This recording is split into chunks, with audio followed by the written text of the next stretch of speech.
Tá bom, gente. Esse chamado, de fato, ele era mais complicado. Por quê? Porque tem outros aspectos dele. E outra, tem muita coisa embutida nele para que ele se torne eficaz. Agora, os próximos conceitos são mais pontuais e mais usuais nas nossas mensagens, na nossa pregação, seja a gente pregando, seja ouvindo, até no nosso linguajar. Isso aqui tá mais... a gente capta melhor. Então, o perdão é outro aspecto da salvação. O pastor Marcos falou no começo sobre o cara que falou assim, mas ser salvo do quê? Né? Aliás, o termo salvação pede esse complemento. Por isso, a importância daquele livro, como que o pastor Marcos escreveu sobre eles falaram sobre o inferno. Né? Porque hoje em dia já não se fala mais sobre pecado, sobre o inferno, e fala de salvação. Salvação do quê? Aí entra o neopentecostalismo comendo de colher, né? Falando de salvação do casamento, salvação da conta bancária, salvação do nome no SPC, salvação do plano de saúde, né? E assim vai. Não, é salvação de pecado. E o que o pecado produz? Por que o pecado é ruim para Deus? Por que ele não aceita? É uma ofensa. Porque é uma ofensa. E uma ofensa, para ser resolvida, precisa do quê? Precisa esquecer, não vou mais falar disso, deixa um tempão passar, aí a pessoa esquece, né? Aí finge, vai lá, conversa, a gente chega, e aí Deus, como é que tá aí? Tá, enfim. A gente finge que esqueceu, ele finge também, é assim que resolve uma ofensa? Não, precisa de punição. Precisa do quê? De punição. Só que a gente não quer punição. Tem que ter outra saída. E qual é a outra saída? Eu vou pagar então a dívida que eu fiz. Essa não dá para pagar, eu não posso pagar a dívida do pecado que eu cometi contra a santidade de Deus. Então o que eu preciso? O que acontece quando alguém tem uma dívida impagável? Quando um país tem uma dívida impagável? Precisa ser... O que o perdão faz? Perdoa. Ele perdoa, perdoa eu. Aí é uma anistia. O que é anistia? É um perdão. É um perdão. Então o perdão entra justamente nisso. Agora, esse perdão não é gratuito. Nesse caso, para mim foi. Né? Então, para nós foi, mas alguém tem que pagar essa. Por quê? Porque a santidade de Deus não pode ser ignorada, não pode ser esquecida. Uma ofensa contra a santidade de Deus não dá para deixar para lá. Então ela precisa ser punida. Ela não foi em mim, porque eu fui perdoado. Quem foi punido? Jesus. Então Jesus entra nessa, leva o chumbo no nosso lugar e possibilita que a nossa dívida seja perdoada. Então, na esfera da soteriologia, perdoar é o ato de Deus que consiste em cancelar toda a dívida que o pecador tem com ele. Então, isso aqui tem a ver com valor. Você, deixa pra lá, esquece, desculpa, never mind. Entendeu? Esquece, não é esquece, não. É uma dívida, nós temos um valor a ser pago, é um valor que não pode ser computado em termos financeiros, não pode ser contabilizado em número, mas não existe número que pudesse comportar todo esse custo, toda essa culpa, toda essa dívida. E o Senhor, lançando mão da obra de Jesus, no que consiste a nós, no que diz respeito ao relacionamento entre nós e Ele, então Ele cancela essa dívida que o pecador tem com Ele. Quem lê aí? Quem que é o grosso agora de novo? É a grossa que atleta que é. Colossenses 2:13. Colossenses 2:13. Quando vocês estavam mortos em pecados e na incircuncisão da sua carne, Deus os vivificou com Cristo. Ele nos perdoou todas as transgressões e cancelou a escrita de dívida que consistia em ordenanças e que nos era contrária. Ele a removeu pregando-a na cruz. Olha só, eu ouço esse versículo, eu lembro lá em Grão-Mogols, todo mercado tinha caderneta. Então a gente tinha caderneta, aí você ia lá comprar no lugar, a pessoa pegava um caderninho, ou abria uma página, né? Mas a maioria dos lugares pegava um caderninho pequenininho, espiral, punha seu nome e punha numa caixa de sapato, punha. Então, você chegava, a pessoa pegava o seu caderninho, anotava tudo, você pagava no final do mês, mas era até mais prático, né? Você vem e paga tudo de uma vez, é cultural até. Às vezes nem tem necessidade, mas você acaba se rendendo à cultura. E a pessoa que faz isso, parece que já faz isso até para segurar o cliente. Não, eu tenho caderneta lá. Tá? Aí você tem caderneta, você chega no final do mês, vem, paga tudo, ele somava tudo, arrancava aquelas páginas e dava para você. Então, do que Deus fez com Cristo, foi como se ele pegasse a nossa dívida, arrancasse dessa página, mas ele não pode jogar para cima. Festa, é ritmo, joga tudo para cima, não. Precisa pagar. E como é que ele fez? Ó, tá sua dívida aqui, eu não consigo ignorar, eu estou vendo ela. Eu preciso encobrir ela. O que ele fez? É como se ele colocasse ela atrás da mão de Jesus na cruz e o prego que atravessou a mão dele também atravessasse essa dívida. E ela ficou escondida atrás da mão dele. E a minha, por exemplo, que era muito longa, e ficava para fora, o sangue vem e cobre tudo e apaga. Então o sangue de Jesus apaga, torna ilegível, torna essa dívida incobrável. É assim que fala, tem um termo melhor. Incobrável? É. Nossa. Inventei agora. Fala uma palavra que existe. Impagável. Não, impagável é que não dá para pagar. Não pode cobrar. Extinta. Extinta, tá bom. Aí. Então acabou. Tá cancelada. É exatamente o que ele fez. É o perdão. Inexigível. Inexigível. Olha lá. Inexequente. Claro, mas. É por isso que eu sou engenheiro. Tá vendo? As conversas de advogado. Então, ó. O senhor é advogado também, senhor Nilson? É o quê? Engenheiro. Tá. Deixando livre para quê? Para prosseguir sem qualquer cobrança. Veja-se uma ilustração disso em Mateus 18, 23 a 27. Vamos, quem vai lá? Seu Nilson, abre lá. Mateus 18, 23 a 27.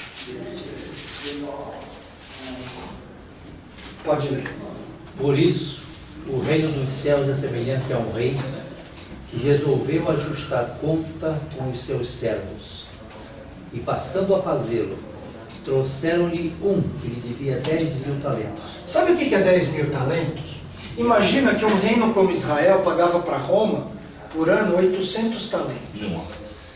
Entendeu? Um reino, né? 800 talentos. Cada talento é 37 quilos.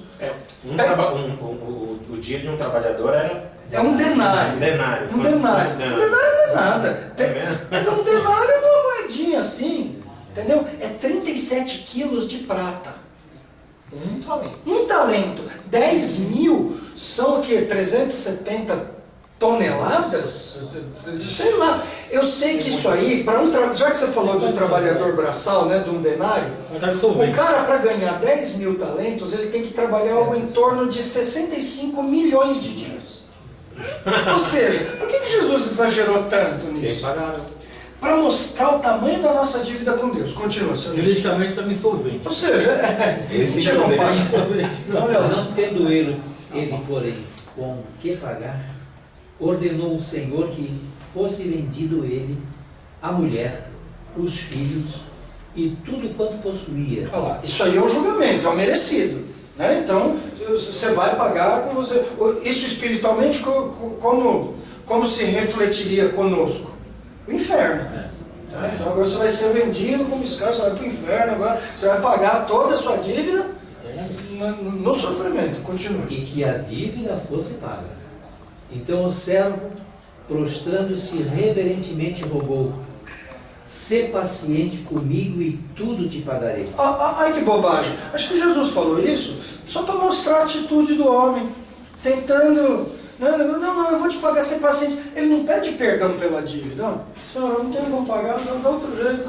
Não, você aguenta aí mais um pouco, pendura aí, segura aí que eu vou pagar. Pagar como? Não tinha como. Então continua.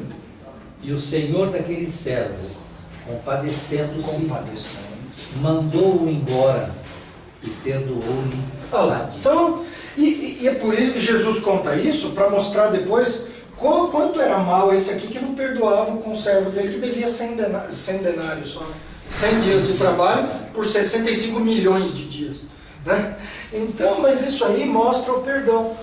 Significa, você não tem como pagar nem um pouco. Você não tem como pagar nenhuma parte. Você vai pagar o quê?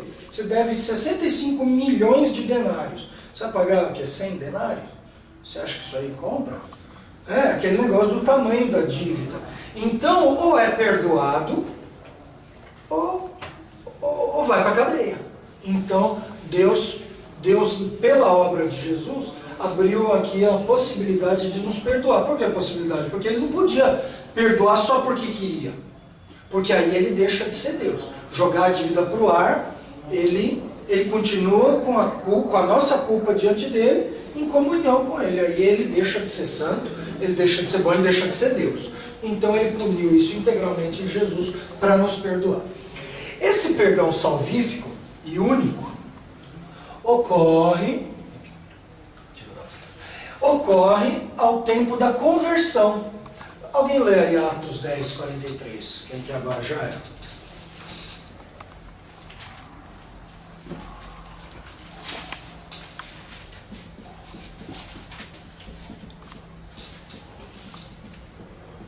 Todos os profetas dão testemunho dele, de que todo o que nele crê recebe o perdão dos pecados mediante o seu nome. Ou seja, todo que crê recebe perdão. Olha a causa e efeito.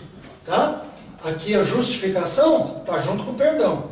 Então você crê, você é justificado, você é perdoado, você é adotado, você é habitado, você é regenerado. O perdão entra, ele é efeito da fé, ele é o próximo passo. Nesse aspecto, é diferente do perdão que diversas vezes ao longo da jornada cristã concede ao crente e que confessa seus pecados. Se confessarmos nossos pecados, ele é fiel e justo para nos perdoar os pecados e purificar de toda injustiça. Isso aqui está falando de salvação de pecados? Não, João está falando o seguinte, logo depois disso aqui, ele vai dizer o seguinte: eu estou dizendo isso aqui para vocês não pecarem, mas se vocês pecarem, saiba que temos advogado. Ele está falando para quem? Para aqueles que já têm Jesus como advogado. Quem são? Os crentes. Então como é que é esse perdão de 1 João 9? Ele cancela a dívida? A dívida já foi cancelada nesse perdão único que cancela toda a dívida inteira. Não só a dívida dos pecados passados, mas a dívida dos pecados futuros também. Tem gente que pensa assim, Deus, na salvação, Deus perdoa até ali. Agora o que você fizer daqui para frente, então aí a pessoa pensa assim, eu pequei, perdi a salvação. Porque o perdão tinha sido dado até ali. Agora eu pequei de novo. Então agora eu tenho que retornar. Aí o pastor Marcos falou da primeira salvação pela fé e da segunda pela reconciliação com a igreja, por obras, né? Então não, ele cancelou a dívida, o escrito de dívida de alguém que conhece todo o tempo, que não nos conheceu só pela presciência, também conheceu o nosso pecado pela presciência, nossa dívida pela presciência, já tinha computado ela pela presciência, aliás já tinha planejado que Cristo pagasse por ela pela presciência. Então já está tudo computado antes de começar. É o cara que só começa a obra quando está tudo calculadinho nos mínimos detalhes. Lembra disso aí? O cara que fala assim? Não consigo nem lembrar do rosto dele mais. Então, o que é esse perdão de pecados diário? O que isso aqui produz, então? Se não é perdão da culpa do pecado mesmo. Aquela culpa que condena. O arrependimento? É mediante arrependimento.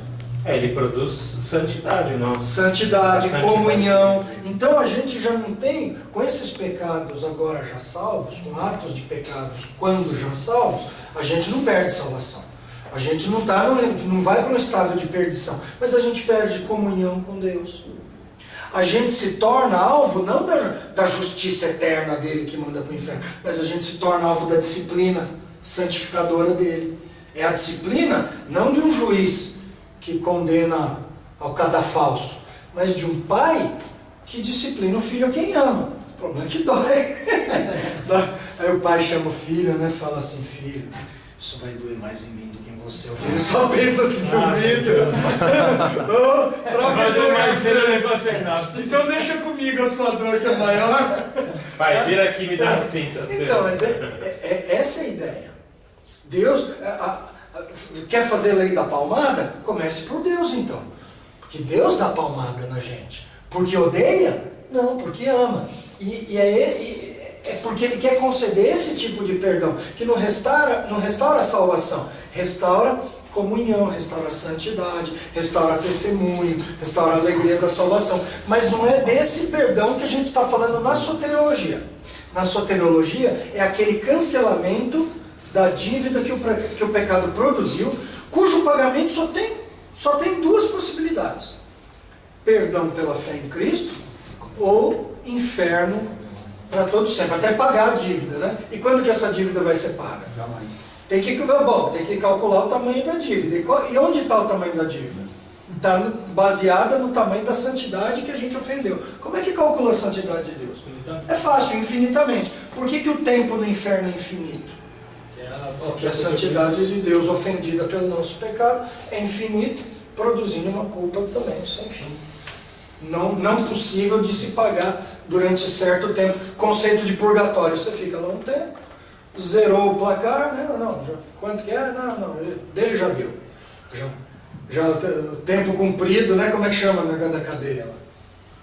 Tempo cumprido? Pena cumprida, pronto, para o céu. Pro espírito é um umbral, né? Tem um umbral lá também, não tem? Pro espírito é um umbral. Umbral? É, tem um Umbral? Umbral. Umbral sou eu, porque eu nunca tinha ouvido esse termo. Espírito que não aprendeu aqui, volta lá pro umbral. Tem umbral. Tem um filme aí que eles fizeram aí. Esse Esse termo eu não conhecia. Mas cada parece que fez um lugarzinho pra purgar. Não, a ideia de que uma favela, né? é você que resolve os seus problemas. Exatamente. Você não adianta você esperar de Tem Deus. menção não. de ninguém vai ajudar. Então, perdão, já votaram? Ou nem foram? Não, fomos. Não? Não, fomos foi eu. Estão lá só tomando café, tomando sorvete, hein? Então, o perdão salvador de Deus só é possível porque Cristo sofreu as consequências do pecado. Então essa dívida precisa de pagamento. Ou você paga, e o pagamento é aquele lá que ninguém quer, ou Cristo paga e você recebe isso por meio da fé. Tá certo? E que Deus já preparou desse modo. Mas quando você, nesse aspecto da dívida, quando essa dívida é cancelada, o nome disso é perdão. Fala, pô, mas perdão parece um negócio mais simples, é um nome tão comum que a gente usa no dia a dia, mas dentro da teologia ele tem esse conceito. Cancelamento de dívida. Que dívida? Um tipo de dívida. A dívida do nosso pecado, que gera condenação diante de Deus. Tá bom. Dúvida? Esse é fácil. Né? Então, mas dentro do perdão tem alguma coisa do tipo assim que o cancelamento, o perdão é feito através do cancelamento da dívida e tem que ser feito com sangue, ou isso não tem nada a ver com perdão? Eu estou boiando. Não, é porque a Bíblia diz que sem derramamento de sangue não há perdão de pecados. Por quê? Porque Deus, de alguma forma, ele podia escolher fazer de qualquer jeito. Ele escolheu fazer assim. E eu não sei se como uma finalidade em si, a questão acho que não é o sangue, é a morte. Sangue é uma parte, como é que chama a figura quando você aponta uma parte para dizer o todo? É metonímia ou é sinédoque? Metonímia. Metonímia é causa pelo efeito. E sinédoque é a parte pelo todo. Então você fala assim, fomos salvos pelo sangue de Jesus. Não foi pelo sangue. Pelo sangue, assistir aquele filme Piratas do Caribe? Porque tem que pagar o sangue, aí vai lá e corta a mão da menina e deixa umas gotinhas de sangue. É só sangue, né? É o sangue em si. É a composição do sangue. De Jesus não é o sangue, é a morte. Mas dizer derramar sangue é você falar de uma parte do processo todo, que é a morte. Se Jesus cortasse a mão e derramasse no chão, isso não perdoava o pecado. Então é morte. Então o sangue... Acho que a ideia de ele morreu derramando o seu sangue é a ideia de que o sangue se esvaiu ao ponto da morte. Faz parte do processo. Derramamento de sangue não significa uma morte natural. Né? Como eram as penas de morte no passado? Pena de morte hoje. E nem era enforcamento, não. Mas era apedrejamento, Apedrejamento. cortar a cabeça. Entendeu? Empalamento também. Mas olhando mas aí não. Não, mas é no Império Romano. Na verdade, o empalamento. Não, acho que a crucificação começou com os assírios. Empalamento, eu não sei. Empalamento, acho que eu lembro do Leandro falando. Famoso com o tal do Conde Drácula, né? Não o vampiro, né? O real. Entendeu? Acho que foi ele que deu uma turbinada aí no modelo.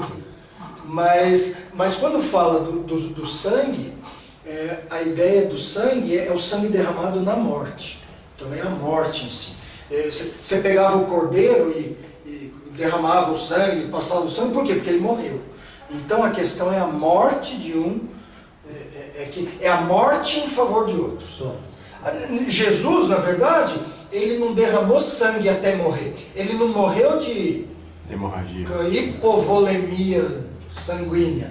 Ele não morreu disso. Ele morreu, talvez, sei lá, o coração dele, dizem que o coração partiu, ou ele talvez daqui a pouco não conseguiu respirar mais. Mas não foi assim, ele foi espetado e aí ele morreu porque perdeu sangue. Na verdade, isso aconteceu. Ele perdeu sangue, que bateram, chicotearam ele, que enfiaram espinho nele, que bateram prego, mas ele não morreu da perda de sangue. Então a ideia está centralizada na morte e não no sangue. Agora, o sangue dentro do sistema da revelação progressiva que Deus deu com sacrifícios, tirando o povo do Egito, depois de passarem sangue, então era muito significativo. Mas eu acho que é só uma parte do quadro todo. Uma coisa, maridos, amai vossas esposas, assim como Cristo amou a igreja, dando a vida. Entregou, deu a vida. Então é assim que a gente é morto, não é porque sangue caiu no chão, morreu. É porque Cristo morreu. Tá? Cristo morreu pelos nossos pecados e ressuscitou para a nossa justificação.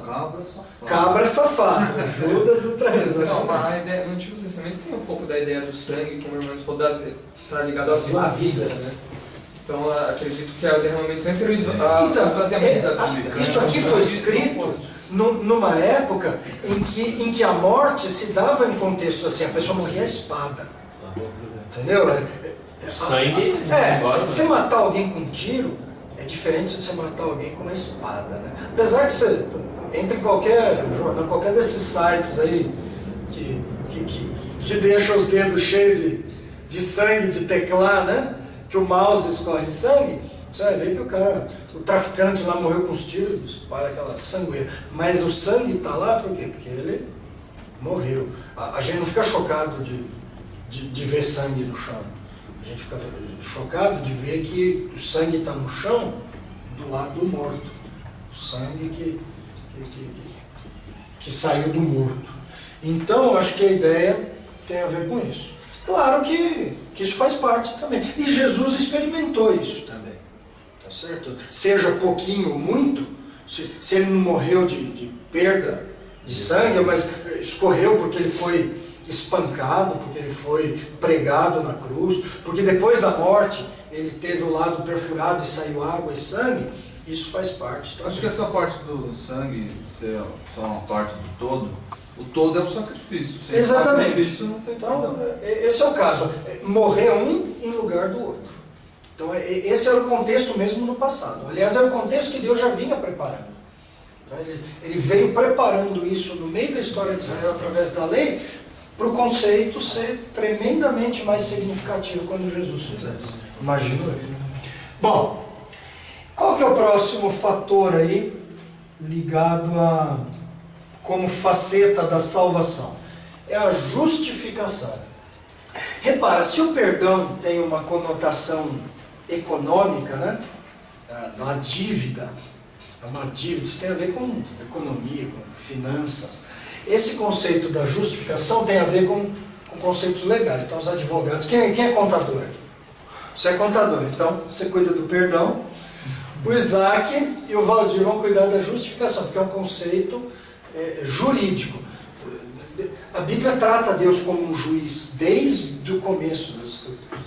Então, nada mais justo, para fazer um trocadilho, do que o termo justificação ser algo presente na nossa salvação. Eu não sou só alguém perdoado de dívida. Eu sou alguém que estava com o nome na justiça. Eu não estava só com o nome no SPC. Eu estava com o nome no tribunal. É pior, estava condenado à morte. Exatamente, a pena era essa. Então eu preciso enfrentar esse tribunal agora. E o que vai fazer? Liberar uma graninha na mão do juiz, conversar com o promotor. Né? Eu soube de uma história de um cara na zona rural que estava numa disputa judicial com o vizinho dele, a troco de uma terra lá. E aí ele chamou o advogado dele e falou: escuta, eu tenho Isso aí é a moda de viola. Porco, exatamente, o Valdir conhece. Tem um porco lá bonito, isso, aquilo, e eu vou mandar pro juiz, o advogado falou, não faça isso. Juiz, se ele for subornado, ele vai ficar com muita raiva, ele não vai nem querer mais saber se você tem razão ou não, ele vai condenar você. Não faça isso. Tá bom, chegou no dia, o juiz já deu tudo ganho para aquele lá e resolveu. E aí o advogado falou, escuta, você mandou o porco que eu falei para você não mandar? Ele falou, mandei. Vixe. Falou, mandei. Mas eu não falei para você não mandar. E outra, e como é que o juiz caiu nessa? Ele falou, não, que eu mandei no nome do outro. Mandou no nome do outro juiz. Porque o advogado explicou para ele, se você mandar o porco, o cara vai fazer você perder. A porta tá o leitão com o bilhetinho, né? Exatamente. O cara mandou o nome do outro, garantiu para ele. Essa é boa, hein? Como é que chama essa moda de viola? Fazendeiro italiano. Fazendeiro italiano. É o italiano que perdeu. Que perdeu, Então vamos lá, justificação. O que é justificar? É declarar justo ou livre de culpa e de castigo. Reparou como já é? O que nessa frase mostra que é um conceito judicial? Qual é a palavra principal? Culpa. Mais do que isso? Castigo. Não. Não, Declara. Declarar. Olha o negócio, o que o juiz faz? Justificar. Eu vos declaro marido, mas não é isso aqui. Não. Essa declaração, ó, o juiz bate o martelo, ele lê lá o veredito, ele vai dar sentença, ele bate lá o martelo, ele fez uma declaração, lavre-se nos autos, não sei se é assim que eles falam, e acabou. Ele encerrou a questão. Ele tomou a decisão, acabou. Fez o que é. Então isso é a justificação. É Deus olhar para a nossa situação de condenáveis, de condenados. Condenados ainda não, né? A condenação vem depois, mas condenáveis, culpados, e dizer agora, você agora não tem culpa. Lula que ia gostar, né? Ah, não sabia. Então você não tem culpa nenhuma. A Petrobras, não sabia. Então você não tem culpa nenhuma. Então, é essa declaração de justiça. Assim, justificação é o ato judicial de Deus, baseado.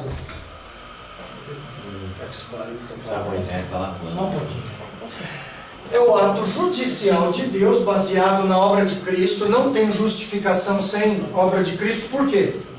Porque não é só declarar justo. Tem uma dívida que precisa ser paga. Por que é considerado injusto? Porque tem uma dívida não paga. Se alguém não paga uma dívida, para onde vai isso? Vai para o SPC. O SPC vai pro Ceasa. Pro Ceasa. Aí o que acontece? Você não recebe a dívida, você joga o nome no SPC, aí o cara fica sem poder comprar. Mas assim ele fala, só vou comprar dinheiro. Aí você quer receber, o que você faz? Tem que executar. Executar judicialmente. Aí alguém que não paga dívida pode ser punido judicialmente? É que assim... Não, tudo bem. Porque essa justificação tem mais cara de crime. Tem mais cara criminal do que civil.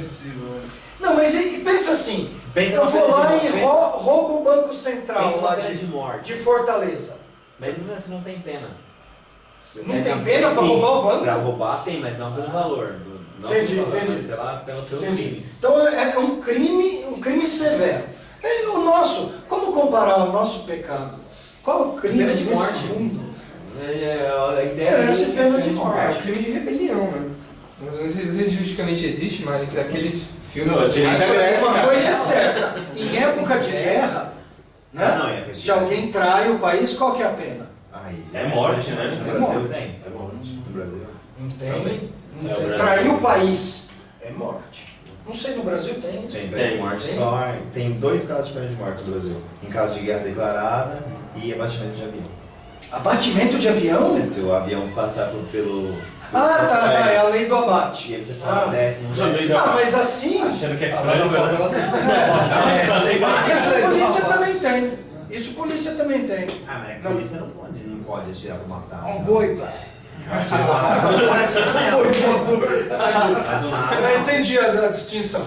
Então deu para entender o que significa ser culpado, ser réu de uma pena capital diante de um tribunal. Aqui no Brasil não tem, mas a gente conhece. Quantos filmes você já assistiu de pena de morte, de filme americano, né? Então a gente tinha um negócio muito pior, que é, só dá para matar o bandido uma vez, né? E aquele condenado ao inferno? Tá? Se hoje a gente usa a figura, mata um leão por dia, né? Essa é uma pena de morte por dia no inferno, não sei se aplica a figura, mas é um negócio contínuo. Então, para que isso não aconteça, mediante a obra de Cristo, Deus nos justifica num ato judicial, onde Ele atribui justiça ao homem. Olha de novo essa palavra, atribui. Esse é um conceito bem jurídico. Lembra o nosso pecado? O pecado imputado, né? O pecado herdado, o pecado imputado. Essa atribuição de justiça, ela faz mais ou menos o efeito oposto da imputação do pecado. Eu não estava lá no Éden pecando, mas aquele pecado me foi imputado, eu sou culpado por ele. Eu também não estava na cruz de Cristo, morrendo, não era Deus, preso na cruz, morrendo na cruz. Mas a justiça de Cristo também me foi imputada, me foi atribuída. Mas a quem? A qualquer um? Não, ao homem que deposita sua confiança em Jesus, livrando da condenação decorrente da culpa do pecado. Então vamos ler algum texto aqui, ó. Atos 13, 38 e 39. Valdir, Celcinho, vai abrindo em Romanos 3, 21 a 24. E Ronaldo vai abrindo em Romanos 8, versículo 1. Então começa aqui, Valdir, 13, 38 e 39, diz. Seja-vos, pois, notário, varões, que por este se vos anuncia a remissão dos pecados, e todas as coisas de que não pudesse ser justificados pela lei de Moisés. Por ele é justificado todo o que crê. Olha lá. Então, o que a lei não conseguiu fazer? Tornar o homem justo. Por quê? Tornou ele pior. Falou, você quer ser justo? Então vamos fazer o seguinte, ó. Tá aqui um código legal, então obedeça a Deus, hein? Tá? Aqui é uma lei justa, se adeque a ela. O que aconteceu? Tornou o homem pior ainda. Condenou o homem. Condenou o homem, mostrou para ele o pecado dele. O que Paulo fala? Que a lei ainda fez com que ele conhecesse ainda melhor seu pecado. Ele diz assim, eu não saberia que a cobiça é pecado se a lei não tivesse dito, não cobiçarás. Agora ele sabe. E aí ele sabe, ao invés dele cumprir, é o pior, aí ele vai e cobiça, sabendo que está errado. Ou seja, se já é ruim, o cara que estaciona o carro no lugar proibido, sem saber, né? Serve ele dizer para o policial, não sabia, não serve. O policial até pode entender, fala, não, entendo o seu lado, não sabia. Você não fez de má fé, entendo, mas você fez. A questão não é a fé ou não, a vontade ou não, é o ato. E o ato é punível, tô aqui. Mas e quando o cara sabe? Quando está a placa, ele para na frente da placa. É o dólar. Aí, pronto, ele merece 2 vezes. Merece a multa e ele tapa na orelha. Olha, eu cheguei, essa placa não estava aí. Eu não sabia. Paulo Maluf inventou isso. Paulo Maluf inventou isso e o Lula aprendeu. Paulo Maluf não tem como, nunca teve conta no interior. Mas escuta, não só tem, como já pegou dinheiro de volta. A sua assinatura já pegaram dinheiro de volta. Paulo Maluf nunca teve. Eu até aprendeu também. Então, diante do que a lei não pôde fazer, o que Deus fez? Deus produziu essa justiça mediante Cristo. Então o que Cristo fez, serviu a ele, pôde dizer, agora vocês estão justificados. Valdir, quem pegou? Não, é o Celcinho. 3 de 21 a 24. Mas agora se manifestou uma justiça que provém de Deus, independentemente da lei, da qual testemunham a lei e os profetas. Justiça de Deus mediante a fé em Jesus Cristo para todos os que creem. Para quem? Todos que creem. Não, é para todos. Não, universalista? Não, é para todos os que creem. Esses são feitos justos. Mano, continua. Não há distinção. Pois todos... Ou seja, não há distinção do que... Os caras meio atrapalhados vão falar, tá vendo? Deus não faz distinção entre crente e incrédulo. Não, Ele não faz distinção entre rico e pobre, entre judeu e gentil, entre homem e mulher, entre moço e velho. qualquer um que crê é apto a ser justificado. Correto. Pois todos pecaram e estão destituídos da glória de Deus, sendo justificados gratuitamente por sua graça, por meio da redenção que há em Cristo Jesus. Nossa, esse texto é bom demais. Ele não só explica Esse o que é justiça, ele diz quem é justificado, explica como é justificado e como não é justificado. Muito legal. E agora, para quem crê, o que Romanos 8:1 diz? Agora, pois, já nenhuma condenação há para os que estão em Cristo. Olha aqui o efeito da justificação. É a ausência de condenação. A gente não está falando que é um conceito judicial. Como é que a pessoa... Tem dois vereditos para um crime num tribunal. Qual é? Condenação. Culpado O inocente. e inocente. O culpado vai preso. O inocente vai embora. A condenação vai para quem? A condenação vai para o culpado. O inocente não tem condenação. Já não há condenação para os que estão em Cristo. Ou seja, a obra de Cristo inocentou aquele que crê. Atribui justiça. Inocentar aqui é o mesmo que justificar. Aí é que atribui justiça ao homem. Atribui justiça. Cancela a condenação. Não cancela só a condenação. Não é que já viram aquelas decisões, o cara é condenado, mas o juiz extinguiu a pena? Não existe isso? Não é esse o caso. Não punir aquele que é considerado culpado. Não é esse o caso. É tornar ele inocente. É fazer o julgamento terminar com o inocente. Como que terminaria o julgamento com um cara inocente? Aparecendo o culpado, né? O mordomo. Só que nesse caso, quem assumiu a culpa era inocente. Mas ele assumiu a culpa. É como se ele trocasse esse status jurídico. Ele, inocente, nos concede a sua inocência, pagando ele a nossa condenação. E se alguém pagou, a dívida está paga, já não resta condenação. Por isso, Romanos 8:1 diz, já não há condenação para os que estão em Cristo. Obviamente, a justificação abrange o perdão. Não tem como não pagar. Não tem, é o que eu falei, não tem só como suspender a pena. Você é culpado, mas o juiz está suspendendo a sua pena. Não é suspensão de pena. É pagar a dívida. Você se torna inocente porque o crime foi sanado. Então, justificação e perdão estão juntos. Você não consegue cancelar a culpa sem cancelar a dívida. Você cancela a dívida, cancela a culpa junto. Tá bom? Mas vai além desse conceito, pois não somente cancela os pecados do homem que crê, mas atribui a ele a justiça de Cristo realizada na cruz. Opa! Aí o homem não é só que ele deixa de ser o zero à esquerda, ele passa a ser alguma coisa. Ele passa a desfrutar do grau de um justo. Um cara, para ser chamado de justo, o cara tem que suar a camisa, né? Uma coisa é dizer assim, ele não é culpado. Ele não é culpado, quer dizer, ele não fez nada mal. Mas esse é justo, parece que esse conceito de justiça traz uma carga consigo. Sai do mal, sai completamente do mal. menos 10, vai bem. pro 100 positivo. Alguém lê Romanos, quem que é agora? Isaac, Romanos 5,18. Fernando, 2 Coríntios 5,21. Isaac, vai. Consequentemente, assim como uma só transgressão resultou na condenação de todos os homens, assim também um só ato de justiça resultou na justificação que traz vida a todos os homens. Olha só, essa é uma justiça que vem a partir de Cristo. Qual é esse um ato de justiça? Isso é muito discutido, né? Uns vão dizer que é a vida toda de Cristo. Né?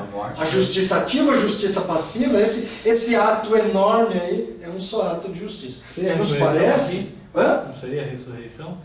Não, parece que é a morte. A morte. A ressurreição é uma prova de que a dívida foi paga. Por quê? Porque a pena não continua. Entendeu? Jesus morreu. Se isso não é suficiente, ele quer ser o substituto, ele tem que continuar pagando.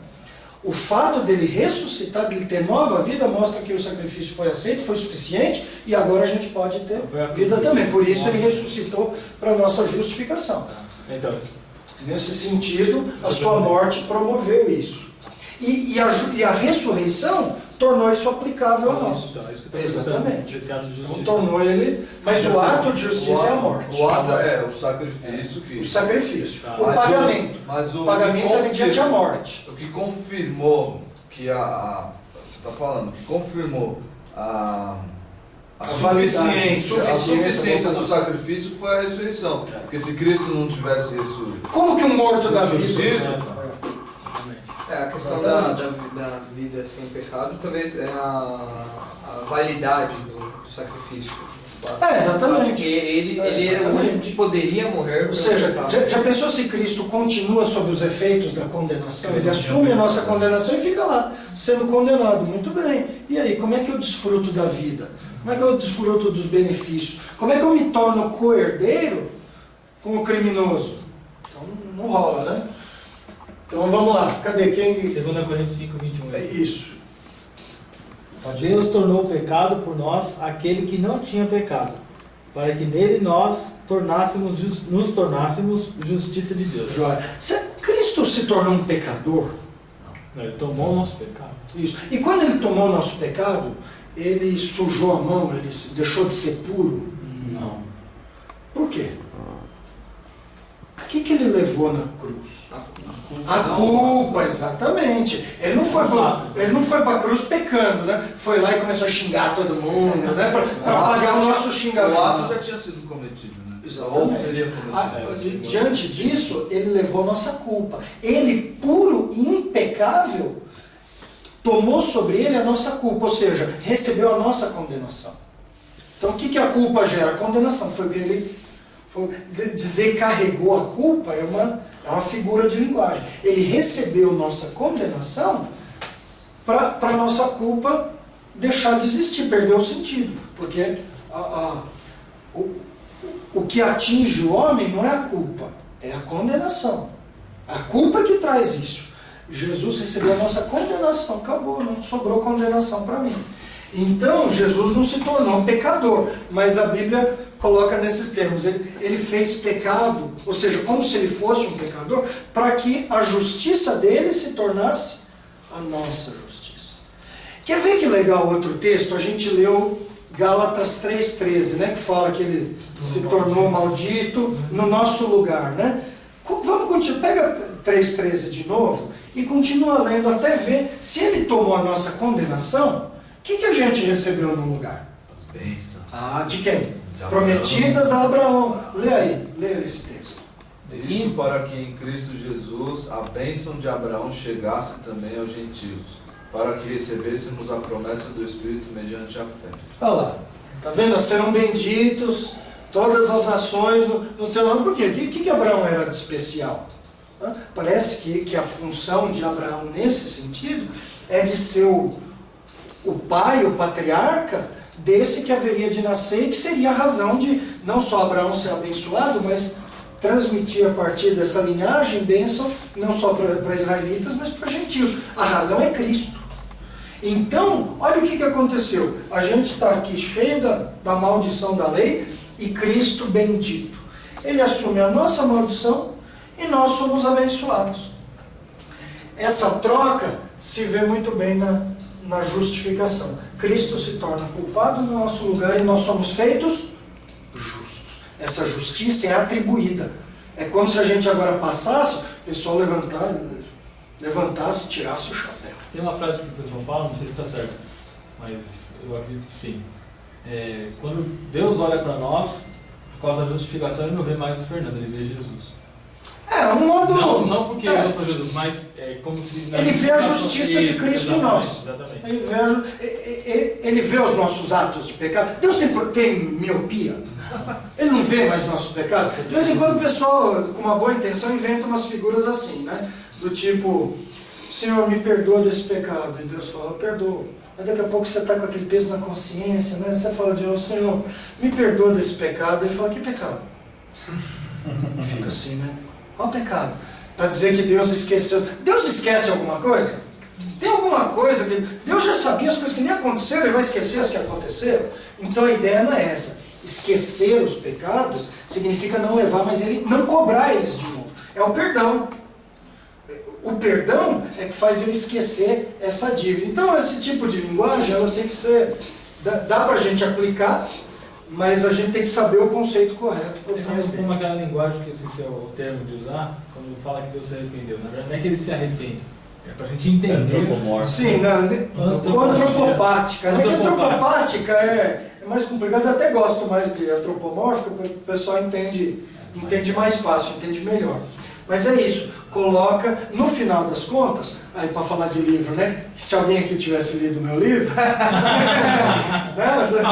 o do Antigo Testamento, Fundamentos da Teoria, aí vocês iam ver lá o que significa Deus se arrepender. Toda vez que aparece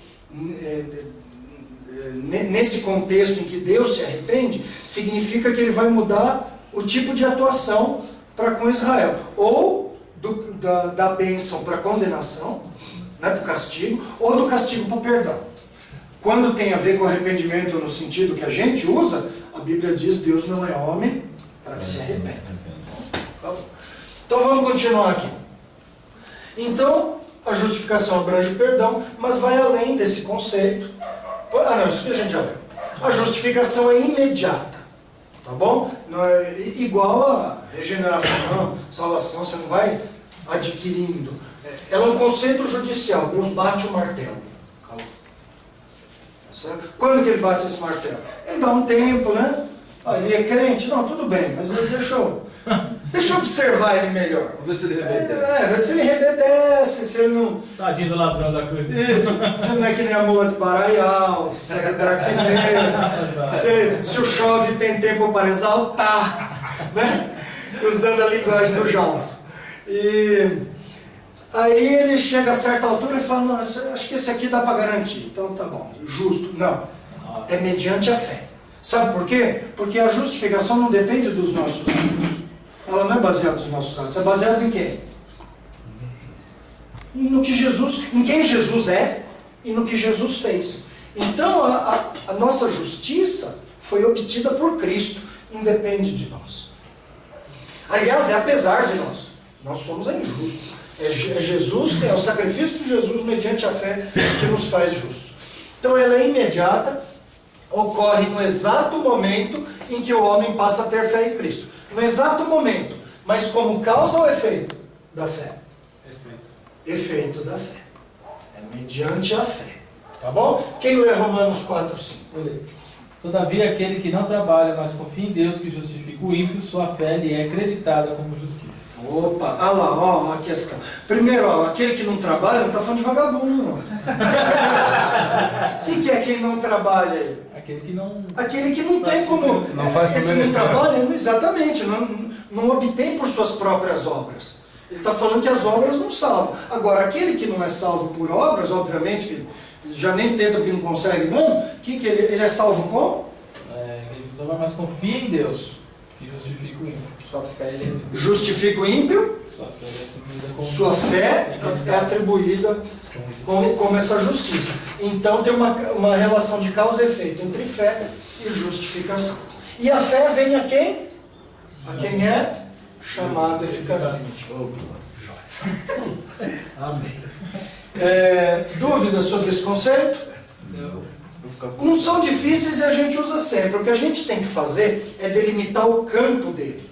O perdão envolve essa dívida que a gente tinha. Então é a ideia de um banqueiro com alguém endividado, e esse banqueiro tem que perdoar a dívida para o cara ter o nome limpo. Enquanto a justiça, a justificação, é um criminoso que está sendo julgado no tribunal e aparece outro para levar a culpa dele, mediante a condenação de um, aquele lá é inocentado. Tá bom? E reconciliação. Essa água aqui é minha? Não é de ninguém, não foi eu que deixei ali. O que é reconciliar? Onde a gente usa muito essa palavra? Judicial. No judicial? Não, fala conciliação, não reconciliação. Onde a gente usa reconciliação? Casamento. Casamento, né? O casal brigou, separou e foi lá, reconciliou. Onde mais? Na igreja, né? Na igreja, na disciplina, né? Então o sujeito foi disciplinado, foi expulso por causa de um pecado obstinado, aí ele se arrepende, o que ele faz? Faz uma reconciliação com a igreja. Né? Mas isso aqui não tem a ver com esses conceitos. É uma reconciliação entre o Criador e a criatura. Por que precisa de uma reconciliação? Porque houve uma quebra. Quando? Em Adão. Exatamente. Então você não precisa ser reconciliado de alguma coisa que você tenha feito específico. É claro que a sua vida toda segue o mesmo passo do pecado de Adão. Nós não só nascemos em pecado, como vivemos muito bem nele. Rapidamente a gente se adapta. Não adianta falar assim, porque isso é injusto. Adão peca lá, a criancinha nasce pecadora, nasce com culpa, coitadinho. Não precisa muito tempo. A criança daqui a pouco já está fazendo birra, já está... Não precisa nada. Não, exatamente. Pega o brinquedo. Vocês já viram criança como bate nos outros? Como a criança é ruim, morde os outros, briga. A gente, quando tem algum atrito, né, a gente olha feio, né? A gente dá uma indireta. A criança não tem indireta, não, ela vem e morde. Ela vem dar muda, terrível, não tem freio nenhuma. É a maldade posta para fora. Ainda bem que o braço não tem força para pôr toda a maldade do coração para fora, senão isso era a morte certa. Morte era o UFC de criancinhas, de berçário. Ô louco, meu. Gladiadores. Só não são gladiadores porque o corpo não deixa. Porque a gente Tem arena. Porque tem arena. Não, mas um berçário vira uma arena. Porque você vê as crianças fazer umas coisas que você não acredita. Você já viu algumas crianças em festa de aniversário ganhando presente? Você vê assim, é o retrato da maldade, da ganância. Ela vai e recebe bem alguém que dá um presente bom, outro vem sem presente, ela nem olha na cara. E quando nem toda criança é assim, mas isso é muito caixa, bom. Melhor ainda. Chega Você falou logo, aí o que acontece? Aí vem a educação dos pais, a gente vai refreando, isso é natural. Não pode mais manter. Não pode. A minha esposa é pediatra, e tem um estudo de crianças, né, neonatologia. Se a criança, ela emprega tanta força, se essa mesma força, quando eu tivesse 14, 15 anos, ela matava. Então, mas é isso mesmo. A criança, ela põe pra fora esse ciúme, a inveja, a raiva. E o recurso dela é o quê? É unha, é puxa o cabelo, morde. Quando começa a morder é complicado. Em escola, criança que morde, porque aí machuca mesmo. Tem que levar no psicólogo. Então. Leva lá, senhor Dr. Freud. Então, essa reconciliação tem a ver com isso, com esse relacionamento partido, não porque virou a cara, falou aqui, não, porque o pecado criou uma divisão fundamental entre o perdido e o Deus Santo. Então a reconciliação é o restabelecimento da paz entre Deus e os homens. Por causa do pecado, o relacionamento entre ambos foi rompido. O relacionamento está rompido. O que diz Isaías 59? O braço do Senhor não está encolhido para que não possa agir, nem o seu ouvido surdo para que não possa ouvir. Mas as vossas iniquidades fazem o quê? Separação. Separação entre vós e o vosso Deus. E encobrem o seu rosto para que não vos ouça. Separação. Então, com Deus Santo, o pecado causa... Não causa assim um mal-estar. Entre pecadores... Um pecado mais exacerbado cria mal-estar, quebra uma amizade, perde liberdade, né? Mas quando todo mundo está na lama, um que parece um pouquinho mais sujo, não quer ficar perto, mas é diferente de você abraçar o cara sujo com um terno branco. Você não pode nem chegar perto. Né? Então, o pecado do homem diante de Deus abriu um abismo. E é esse abismo, essa ruptura fundamental que a reconciliação vai tratar. Já viram aqueles gráficozinhos de um precipício que a cruz vem e une? É mais ou menos o que isso aqui vai fazer. Cristo, porém, sofreu em seu corpo pela morte as consequências dessa inimizade. Vamos ler Colossenses 1, 21 e 22. Daqui a pouquinho, até que hora dá para ir para compensar aquele atrasinho aí? 5h30? 6? 6 dá? 6h30, quem dá mais? 6 dá? 7 horas. 6, porque o pessoal já fica direto. Então, para isso, nós vamos ter um segundo intervalinho, tá bom? Pra gente não... Então, daqui 15 minutos a gente faz outro intervalinho, dá outra renovada, aí a gente vai até 6 para conseguir andar mais um pouquinho. Leia Colossenses 1, 21, 22. Antes vocês estavam separados de Deus e em suas mentes eram inimigos por causa do mau procedimento de vocês. Mas agora Ele os reconciliou pelo corpo físico de Cristo, mediante a morte, para apresentá-los diante dele santos, inculpáveis e livres de qualquer acusação. Olha só, vocês estavam separados. Por quê? Por causa do pecado, do vosso mau procedimento. Né? Vocês estavam separados de Deus. Mas agora fostes reconciliados. Então é o caminho oposto. Então, onde esse terremoto do pecado abriu a brecha, a reconciliação vem e coloca uma estrada de novo. Aí é livre curso da comunhão entre o homem e Deus. Sem buraco das trevas, sem valeta da culpa, sem o precipício da injustiça. Então a reconciliação se dá porque houve justificação, porque houve perdão. Talvez a reconciliação, apesar de acontecer tudo junto, talvez ela aconteça por causa da justificação e do perdão. Se a justificação e o perdão se dão por causa da fé, essa reconciliação não se dá de graça. Ela também não se dá só porque o cara crê. Ela se dá porque o cara creu e mediante a sua fé ele foi perdoado e justificado. Aí sim é reatado esse laço. Deu para entender tudo ao mesmo tempo. Mas na relação de causa e efeito, a reconciliação vem como fruto de não haver mais injustiça e de não haver mais dívida. Porque houve perdão e houve justificação. Então tem paz também. Resolveu os problemas que levaram à guerra, acabou o problema, acabou a guerra. Depois da guerra vem o quê? Paz, reconciliação. Agora, quem crê nele é reconciliado com Deus, sendo salvo da ira. Olha só, a reconciliação, já que ela trouxe paz, ela não traz mais consigo também ira. E por que Deus está irado? Pô, Deus é nervoso assim, desse tanto, né? Pô, vai pescar. É assim? Não é uma ira sem justiça. Não é um descontrole emocional. Não, é uma ira justa. É a mesma ira que a gente deve ter contra o pecado. É a ira que Jesus demonstrou quando trançou o azorrague e foi lá e deu no lombo daqueles mercadores, chutou todo mundo lá e botou tudo para correr. Entendeu? Ou perdeu o controle, Jesus não perdeu o controle. O fato dele fazer um azorrague, né?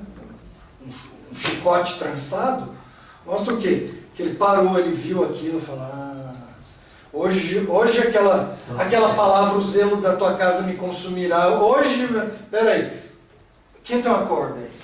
Eu não saiu assim, subiu no pescoço. Não, cadê uma corda? Cadê um? Peraí, segura, deixa eu amarrar aqui, deixa eu trançar aqui. Tá? Não mostrou descontrole, mostrou muito controle, mostrou um planejamento. Então o que moveu ele foi zelo. Zelo pela casa do Senhor e ira contra o pecado. Então, essa é uma ira justa, ela é a reação do justo diante da injustiça. Agora, quando acontece a paz, isso aqui já não entra mais em cena. Então vamos ler esse texto aqui, ó. João 3,36. A gente sabe até de cor. Aquele que crê no Filho tem a vida eterna. Quem não crê não tem a vida eterna, mas sobre ele permanece a ira de Deus. Então você está em paz com Deus e você tem essa vida eterna, você pertence a ele, ou a ira dele continua sobre você. Então é guerra ou paz? É reconciliação ou é ser alvo da ira de Deus? Assim, a reconciliação ocorre por meio de Cristo e abrange o perdão dos pecados. Vamos ler esse texto aqui, 2 Coríntios 5, 18 e 19. Deixa aberto agora que vai separar, né? 2 Coríntios 5, 18 e 19. Tudo isso provém de Deus, que nos reconciliou consigo mesmo por meio de Cristo, e nos deu o ministério da reconciliação. Ou seja, que Deus, em Cristo, estava reconciliando consigo o mundo, não levando em conta os pecados dos homens, e nos confiou a mensagem da reconciliação. Olha a relação de causa e efeito entre reconciliação e perdão. Como é que ele reconciliou? Não levando em conta. O que é isso, não levar em conta a dívida? É perdoar. Então, como é que ele reconcilia? Perdoar. Então, o perdão dos pecados leva a quê? Leva à reconciliação. Assim como numa guerra, tá tudo bem, Isaac? Tá com dor de cabeça? Não. Quando a pessoa começa assim, às vezes é enxaqueca. Não, deu uma pontada aqui. Então. Nós vamos dar uma paradinha agora. Quando alguém faz numa guerra, a pessoa se rende, né? E promove o que o outro desejava, aí vem a paz. Então, a relação de causa e efeito entre o perdão e aí a reconciliação. Então, vamos seguir aqui. A mensagem que anuncia a disposição de Deus em reconciliar o homem consigo, mediante Jesus, é o cerne das boas novas pregadas pelos apóstolos, sendo essa a mensagem que faz do evangelista um embaixador de Deus. É a sequência do texto aqui. Lê o próximo, já. Portanto, somos embaixadores de Cristo, como se Deus estivesse fazendo o seu apelo por nosso intermédio. Isso. Ele falou o quê? Que ele nos deu o ministério da reconciliação. Então, aquilo que ele fez com o pecador, perdoando de pecados e retornando a paz com o seu Criador, com o seu Mestre, com o seu Rei, ele nos deu agora a missão de, como embaixadores, anunciarmos isso. Conduzirmos essa mesma paz às outras pessoas por meio de quê? Como que a pessoa é salva? Pela pregação do Evangelho. O que dentro da mensagem do Evangelho não se faz só com a palavra, né? Pode se fazer até sem palavras. Né? Que é dito para a mulher crente do marido incrédulo? O que Pedro ensina? Ganhar sem palavras. Ganhe seu marido, né? Que jeito que vai ganhar sem palavras? O livro sem palavras. Apresenta as coisinhas Nada a ver. aí. É através do procedimento. O cara vê, já ouviu a mulher falando, a mulher pregou, ele rejeitou, mas aí começa a ver a vida transformada. Então é uma pregação com a comprovação da vida. E isso é um embaixador. Não, um embaixador pode chegar num outro país e sair bebendo, vai no boteco, fica zoando, sai no carnaval. Ele pode fazer isso? Por que ele não pode fazer isso? Porque ele está representando um país. A pessoa vê o embaixador fazendo isso, a pessoa vai falar do embaixador? Não, vai falar do país, falar, esse é o embaixador, né? Aquele povo é assim. Do Brasil. Dá até Deve ser vergonha. embaixo do Brasil lá fora, hein? É verdade, não quero nem pensar, vou até mudar de assunto. Que nem diz o José, melhor para. Bom, sobre o mesmo texto, esse parágrafo diz: a reconciliação ocorre no momento da conversão e é única e definitiva. A paz é uma vez por todas. Certo? Esse processo é todo definitivo. E por que ele é todo definitivo? Porque não perde. Porque a obra de Deus, a obra de Cristo é definitiva e porque a condição de Cristo é definitiva. Eu tenho como apagar essa luz aqui? Essa não, mas às vezes tem umas. Por que eu não tenho como apagar essa luz aqui? Ó? Porque esse não é um meio adequado. Porque não foi aqui que eu liguei. Como é que eu vou apagar a luz aqui com esse controle? Não foi com esse controle que eu liguei, é aqui nesse interruptor que nem eu vi. Interruptor. Nesse interruptor. Então é lá. Então assim é a nossa salvação. A nossa vida está aqui, são esses botões. Tenho aqui pecado, preguiça, mágoa, mau testemunho. Aí eu fico apertando aqui, lá se vai a reconciliação. Não foi. Por que não foi? Porque não foi aqui que a gente obteve a reconciliação, foi aqui, foi Cristo. Então como que alguém pode deixar de ser reconciliado com Deus? Se Cristo deixar de ser Deus. Se Cristo não for fiel às suas promessas. Se Cristo passar a ser pecador. Se Cristo deixar de existir. Essas coisas acontecem? Não. Então, tão seguro quanto Cristo vive, é a nossa salvação, a nossa reconciliação com Deus. Há, porém, um aspecto da reconciliação que é mais dinâmico e que envolve repetição. Trata-se, é igual o perdão do dia a dia, né? Que reconciliar-se com Deus é buscar esse perdão e reatar essa comunhão, essa fluência no relacionamento. Trata-se das situações em que o crente vê seu relacionamento com Deus ser abalado por causa do pecado pessoal. Nesses momentos, a orientação bíblica é que o cristão busque, pelo arrependimento e obediência, a restauração da comunhão que foi rompida. Então aí há também a restauração, eu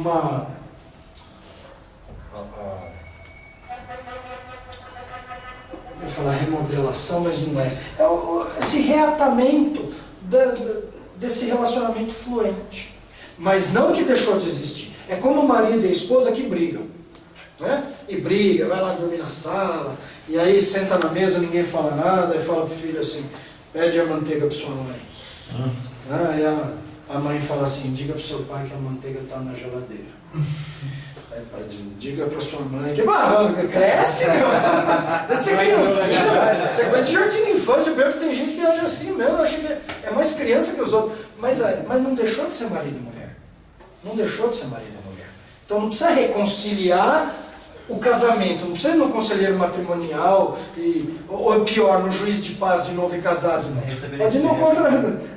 Precisa o quê? Fazer as pazes e conviver bem. Então é esse aspecto mais dinâmico e diário da reconciliação. No caso da reconciliação com a igreja, em caso de disciplina, se enquadra mais nesse segundo termo. Mas a reconciliação com Deus, mediante a fé, diante do perdão de pecados. E acabou. Vamos tomar mais um cafezinho. O Isaac vai dar. Vai, vamos agora todos. Já viram aqueles cursos que a gente faz?